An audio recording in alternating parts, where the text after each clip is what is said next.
While many people think of genetic manipulation of food crops, okay, as being aimed at developing larger and larger plant varieties, some plant breeders have in fact concentrated on discovering or producing dwarf varieties, which are roughly half as tall as normal varieties. So usually it's all facts, it's just all a bunch of information.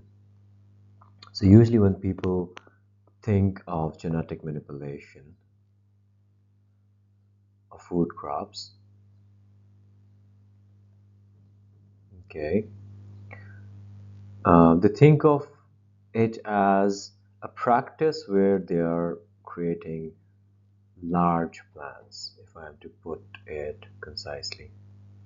But then some plant breeders have in fact concentrated on discovering or producing dwarf varieties, which are roughly half as tall as normal ones. But then some plant breeders are make an exception.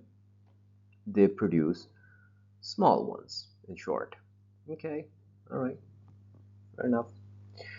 Now, which of the following would, if true, most help to explain the strategy of the plant breeders referred to above? So basically, we have to find a reason for why they might be doing it, right?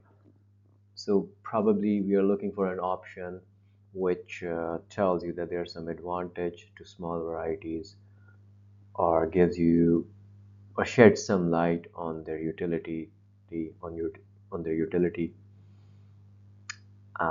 Yeah, something like that.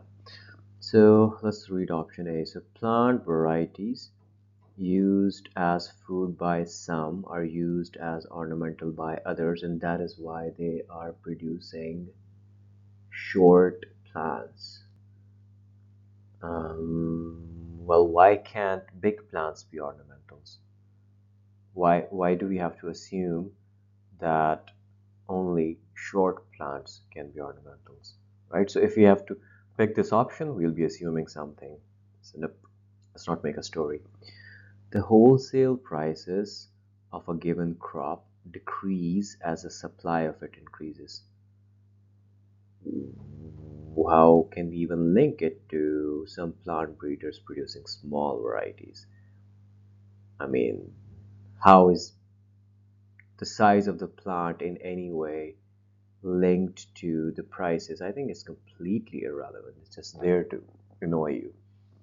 Uh, Crops once produced exclusively for human consumption are often now used for animal feed, and that is why they're producing small plants. Why can they I mean, yeah, like someone can ask a counter question, then why can't you feed large plants? Cut Just chop them up.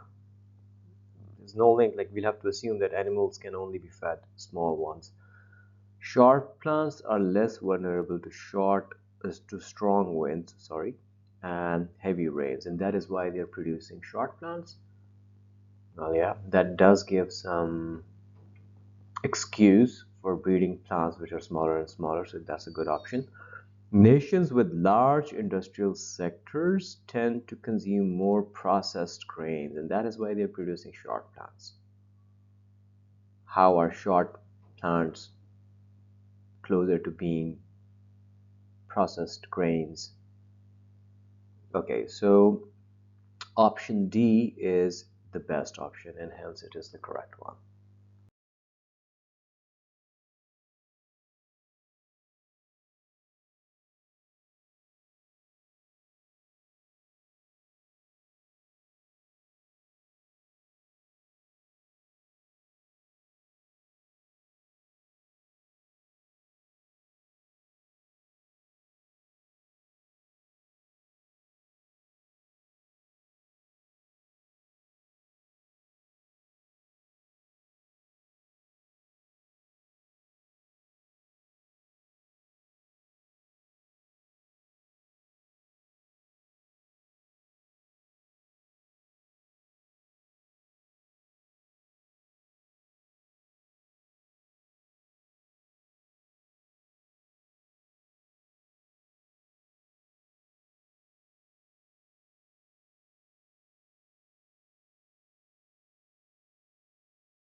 All right.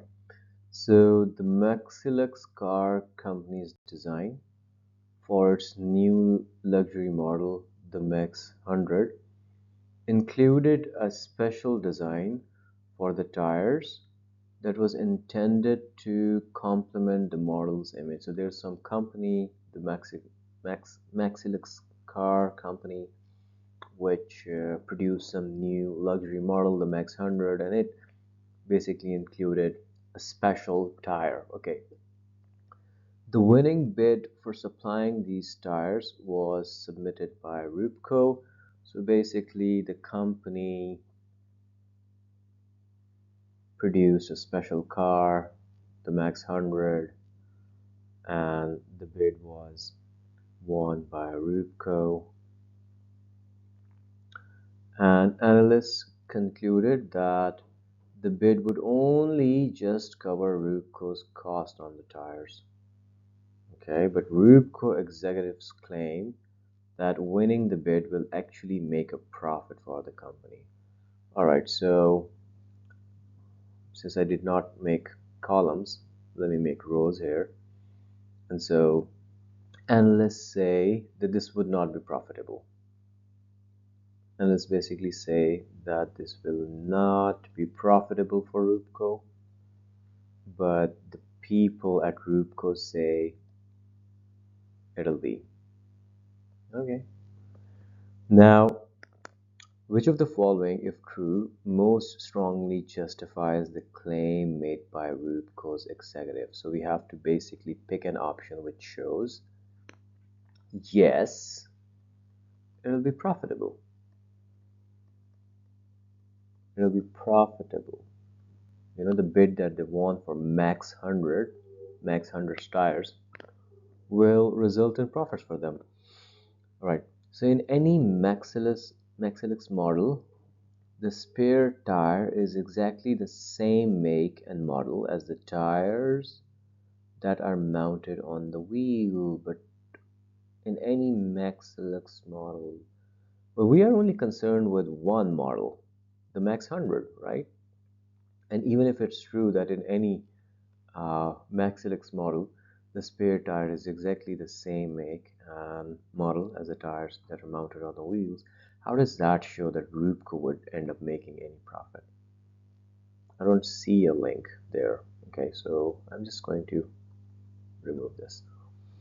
Rubco holds exclusive contracts to supply Maxilux, the company that in question, with the tires for a number of other models made by Maxilux. But then again, we have to show that it'll be profitable for the bid that they want for Max 100. Not like we're not concerned with other models that they might be supplying tires for. Uh, the production facilities for the Max 100 and those for the tires to be supplied by Rubco are located very near each other. So if they are close, they will have less transport charges, costs. Is that why they would make profits? Like, but then we are assuming that analysts did not already analyze that. I mean, of course, they analyzed stuff and then they made it this statement that they're not going to make profits from this bid. So, I mean, I'd be assuming that analysts did not know this. Okay, it could be true, but let's move on. When people who have purchased a carefully designed luxury automobile, when they need to replace a worn part of it, they almost invariably replace it with a part of exactly the same make and type. Yep, Max 100. Max 100 is a luxury model. So how does this show that Rubco would make a profit? Probably because they would not only be supplying it to the company, but to people as well. Yep. If this is true, then yeah. And let's compare the two. Well, with option C, I have to assume that the analyst already didn't know it, right? So option D is much better. I'm going to stick with option D for now. When Maxilux, when Maxilux awarded the tire contract to Rubco, the only criteria on which Rubco's bid was clearly ahead of its competitor bid was price, and that is why Ruko is going to make a profit? I mean, of course, they probably won because they were offering better prices. That's what a bid is supposed to be. But how does this show that Ruko is going to make a profit? It doesn't. Option A, B, C. Option D is the best option, and so it's the correct option.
So most bicycle helmets provide good protection for the top and back of the head, but little or no protection for the temporal regions on the sides of the head. Okay, guys, I always like visualizing things, so yeah, that's why you might be seeing me touching my head literally.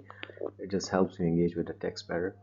Okay, a study, and by the way, you can do it at home or at the test center, although some people in the room might think that there's something off about you, but that's okay. A study of head injuries resulting from bicycle accidents showed, and by the way, so far it's just information, showed that a large proportion were caused by blows to the temple area. Therefore, if bicycle helmets protected this area, the risk of serious head injury in bicycle accidents would be greatly reduced, especially since, we have to pick something which bolsters the claim or the position or the statement, yes, helmets should protect temples or the temple area, right? Okay, so which of the following would most logically complete the sentence? Of course, something which does what I just mentioned, especially since, and I would read it in a continuity, right? I'd start with probably here or somewhere here, and then just fill in the sentence to see what happens, if it makes sense. Especially since among the bicyclists included in the study sample of head injuries, only a very small proportion had been wearing a helmet. Like if only a small proportion were wearing helmet, how does that make a case for helmets protecting the temple area, right? I mean, it's the problem of wearing versus not wearing, not of protecting the temple area versus not protecting it. We have to pick an option which makes a case for protecting the temple area by helmets. Okay, so even those bicyclists, okay, especially since even those bicyclists who regularly wear helmets have a poor understanding of the degree of kind of protection that helmets afford. Well, if that's true, how does that logically bolster the claim or position by completing the sentence and showing that, yeah, they should be protecting the temple area? Nope, it doesn't. I am definitely eliminating this as well. A helmet that included protection for the, especially since a helmet that included protection for the temples would have to be somewhat larger and heavier than current helmets. What does that gives a vote to, yeah, helmets should be protecting the temple area. I mean, it kind of tells me something unwanted. They have to be somewhat larger and heavier. Okay, let's put it in a maybe. Um, since the bone in the temple area is relatively thin and impacts in that area are okay. Okay, that's a very straightforward option. Definitely not picking that one. Yeah, it makes it very clear.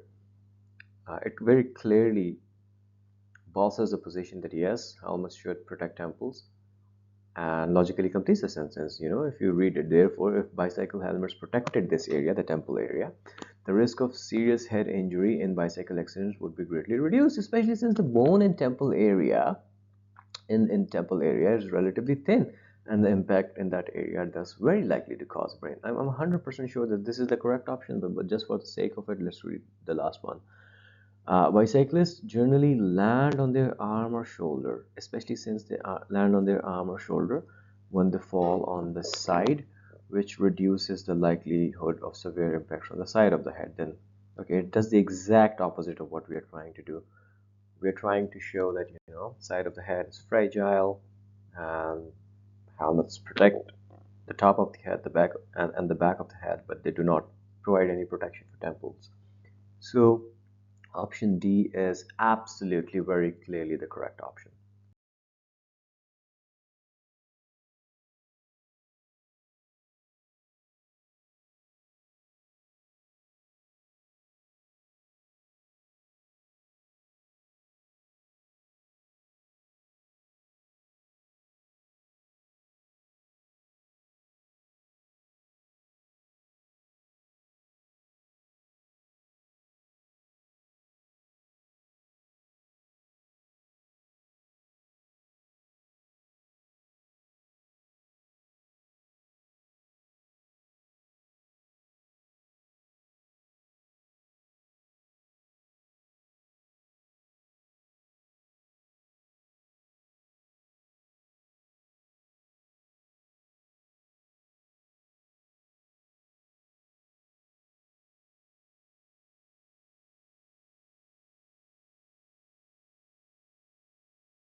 Wood smoke contains dangerous toxins that cause changes in human cells.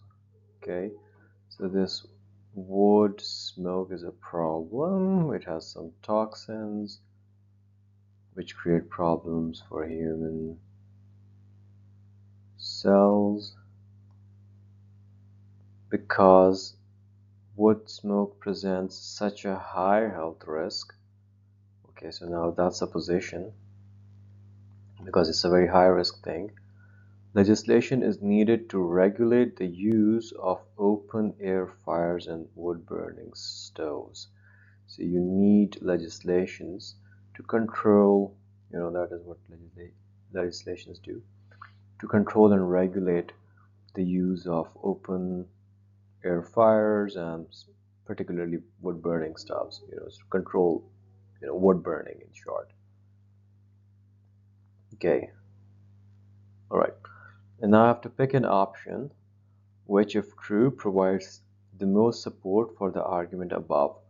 Now, what kind of an option could that be? I think the action item from this question could be extracted as one being where you're looking for an option which says, yeah, yeah, it's a problem. It's a problem, legislate it. I don't know if legislate is a verb, but I'm just going to use it like that. So yeah, it's a problem, legislate it. We need legislation, that is to say. Now, the amount of dangerous toxins contained in wood smoke is much less than the amount contained in an equal amount of automobile exhaust. How does that show? Okay, no, wood burning is a problem legislated. It does something else. It puts your focus on automobile exhaust fumes. Maybe you do not need legislation for wood burning, but you need it for automobiles. So nope, That's not what we are trying to do here. Within the jurisdiction covered by the proposed legislation, most heating and cooking is done with oil or natural gas. Well, that shows, that the proposed legislation will have no effects, because the problem is wood burning and we have to control that, regulate that. But if within the jurisdiction covered by this proposed legislation, people are not even using wood burning, most heating and cooking is being done with oil or natural gas. And how is, yeah, I mean, it does not make for, it does not bolster or support the argument that, yeah, legislation is required to regulate wood burning, the open of the use of open air fires and wood burning stoves, that is. Okay, and then it says smoke produced by coal burning stoves is significantly more toxic than smoke from wood burning stoves. How does that support the argument that, yeah, wood smoke is problematic and so we need legislation for wood burning? I mean, option C might support an argument like coal burning is a health risk and so we should um, have legislation to regulate coal burning. So no, it doesn't do the job. We're concerned with wood burning, not coal burning. Okay, so no significant beneficial effect on air quality would result if open air fires were banned within the jurisdiction covered by the. Then how does that support that we should have a legislation to begin with? And that's what we are trying to do.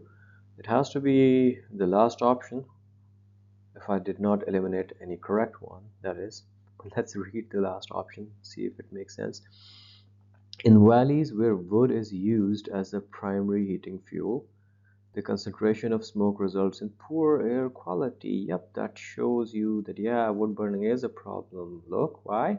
In valleys where they use wood as a primary heating fuel, the concentration of smoke results in poor air quality. So, yeah, you should have legislation to regulate um, open air fires and wood burning stoves, or in short, just wood burning. So, option E is definitely the correct option.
In recent years, many cabinet makers have been winning acclaims as artists. Okay, so in recent years, many cabinet makers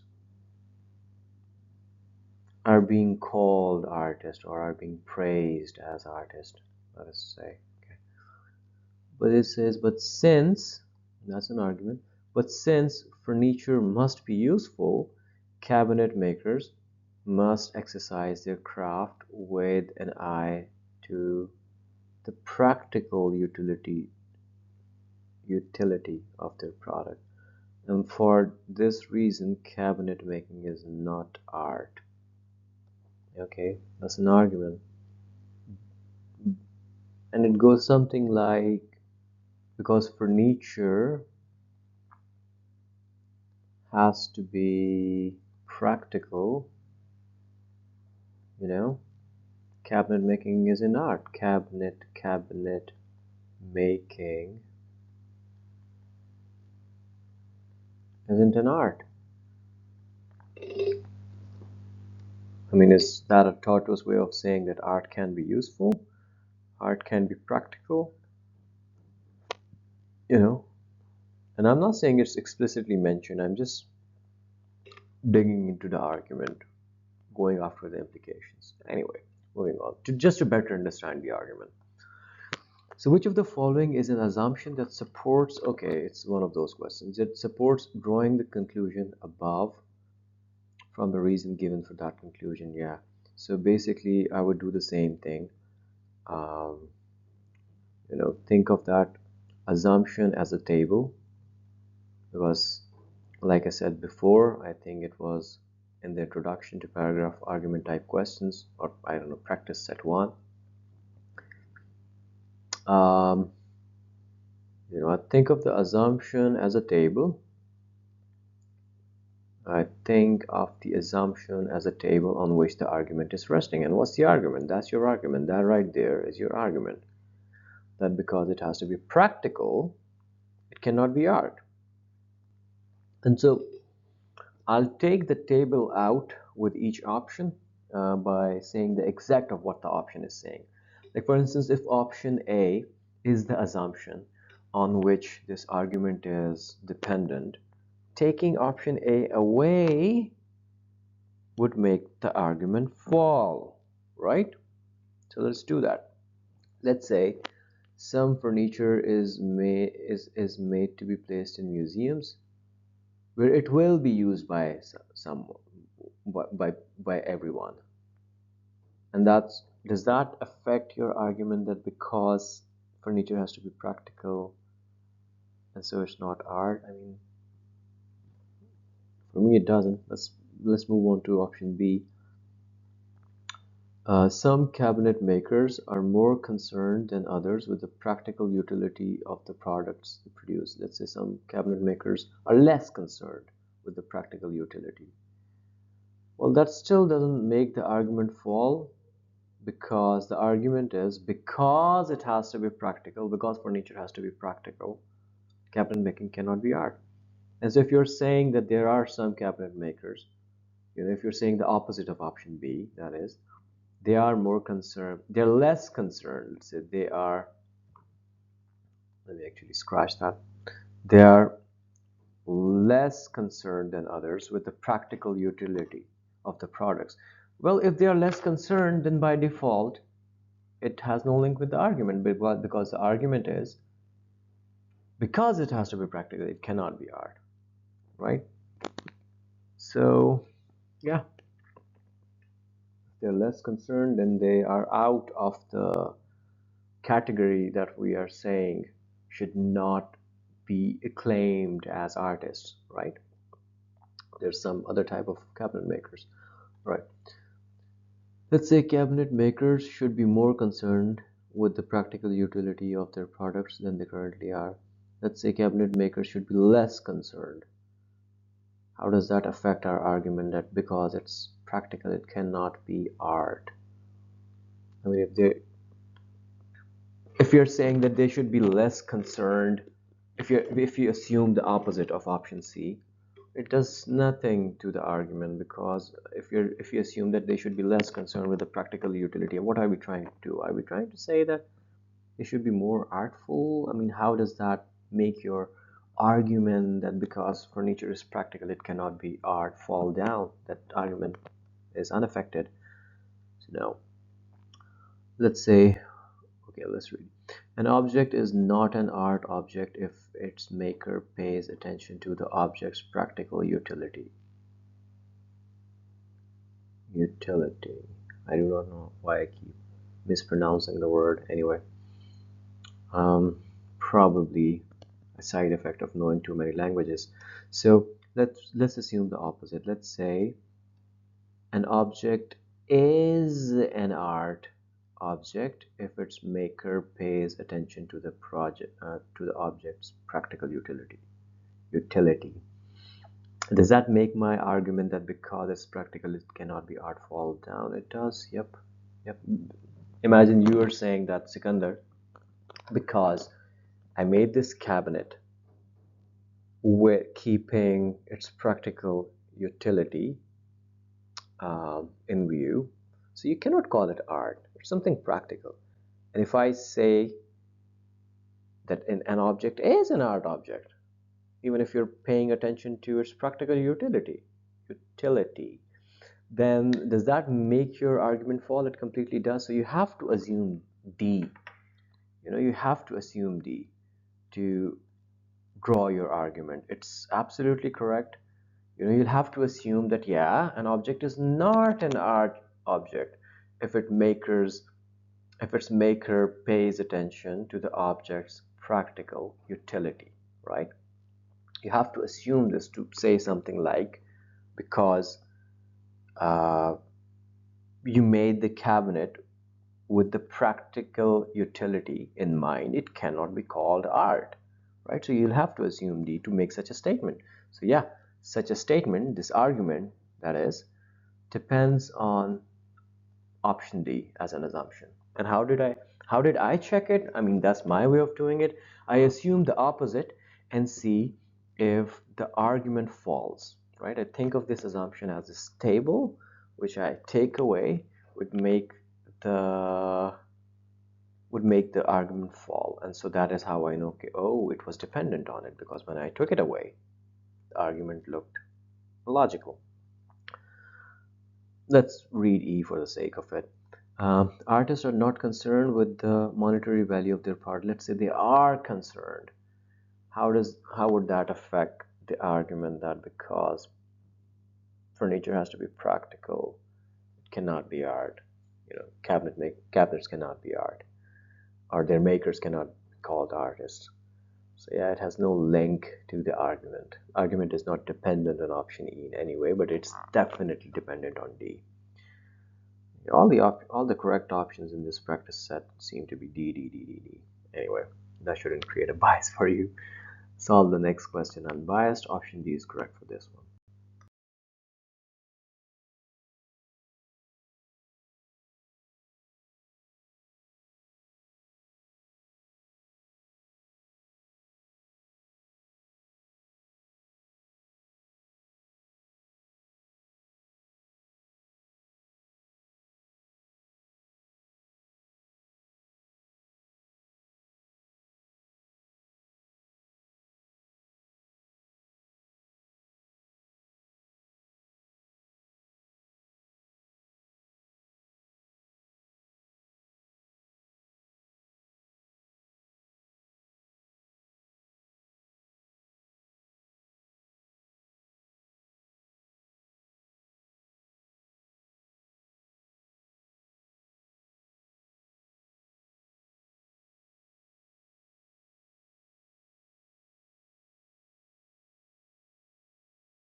A drug that is highly effective in treating many types of infection can, at present, be obtained only from the bark of the ibora, a tree that is quite rare in the wild. So this first line is a fact, is a piece of information that there's some drug which is, also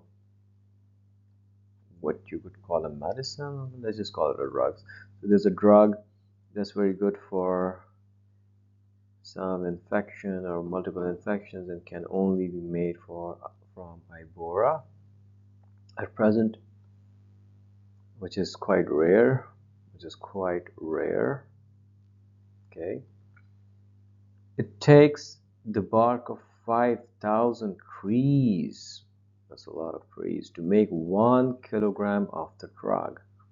Okay, so you need 5,000 trees to make just 1 kg of it. It follows, okay, that's an argument.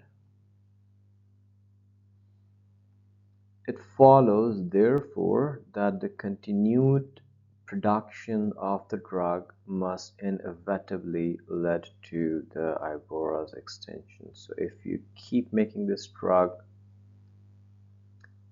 say bye-bye to Ibora. Keep making this drug. I'm not even going to write the word this. Ibora gone. Okay, continued production. That is what continued production means for me, at least. Yeah. So which of the following, if true, most seriously weakens the argument above? Okay. So we have to pick an option which says even with continued production of that drug, Ibora not gone. Ibora might survive. Okay, let's just do it the cinematic way. I don't know where I picked this habit of doing it like this. I think it was a movie. Oh yeah, Groot in one of those Marvel movies. Yes, Ibora not gone. Anyway, if you haven't watched them, I'm sure you still understand what I meant when I wrote Ibora not gone. All right. So does option A do that? The drug made from Ibora's bark is dispensed to doctors from a central authority, and that is why continued production would still not lead to extension. And what the central, we'll have to assume a role of the central authority, which would prevent extension. So, but then the option doesn't say anything about the role of the central authority, which might um, prevent extension of Ibora. So it cannot be correct. The drug made from Ibora bark is expensive to produce, and that is why continued production would not lead to extension. I mean, even if it's expensive to produce, that's not the argument that because it's so expensive to produce, you cannot continue production. The argument is if you keep, like regardless of whether it's expensive or not, if you keep continuing the production, it's going to go extend. So nope, this doesn't weaken the argument. It's not even relevant. The leaves of Ibora are used in a number of medical products. Well, that to me sounds like Ibora might actually go extinct even faster. But then again, I think it's not relevant because, I mean, the number of medical products, we're just talking about this one drug that if we keep continuing that, and because it requires, 5,000 trees to just produce 1 kg of that drug, well, the tree would go extinct.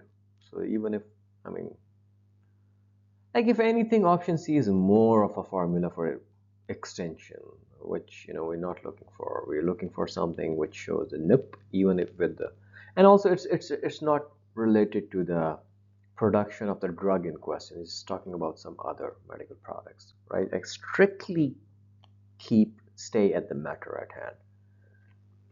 Drug A, you keep producing it. Thing B, which is Ibora tree, goes extinct, right? It's not related to A. It's kind of related to Ibora. It is related to Ibora, the tree, but then, it's not related to A. So yeah, it's irrelevant. And even if I try to make it relevant, it does not do the job of showing that, nope, you can save Ibora, or Ibora wouldn't go extinct, something like that. It doesn't do that. It just gives you another reason for why Ibora might go extinct, and probably faster than we think. Because guess what?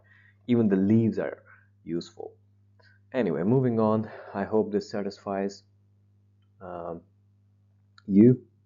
If it doesn't, leave a comment. You can always book yourself a query class with me, a live query class.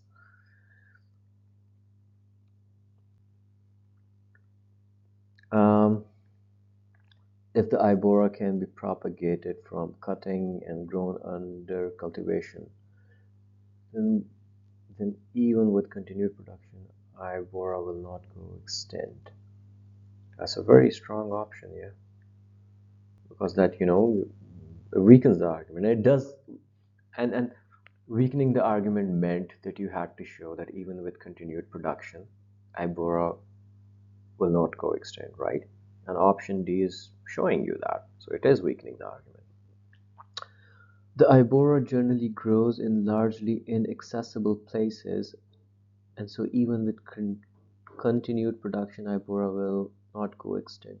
I mean, even if it grows in largely inaccessible places, continued extension, continued production of the drug will make it extinct. I mean, largely inaccessible doesn't mean impossible to access. It's just difficult to access. But the argument would stand there. Like if you tell me that Sikandar, I tell you that person A, B, C, you need 5,000 trees to create just 1 kilogram of Ibora. Sorry, 5,000 Ibora trees to create just 1 kilogram of this drug. And so if you keep producing the drug, Ibora is going to go extinct. And you tell me the Ibora generally grows in large, inaccessible places, largely, and I would say, okay, so what? I'm talking about continued production. If you keep producing that drug, if you keep finding ways to access those places, those largely inaccessible places, how does that affect my argument? Eventually it would lead to. But if you say, do you know? This is option D is kind of saying that there's another way of keeping the number of Ibora trees intact, and that is from cutting it down and growing it under cultivation, right? So even if you're cutting them down in the wild and super rare, we can still cultivate it, right? So it will not go extinct. Option D makes the most sense. So it's the correct option. And yeah, I was right. Every question in this practice session had option D as the correct option, so much so for not being biased. But anyway, option D is correct, yeah.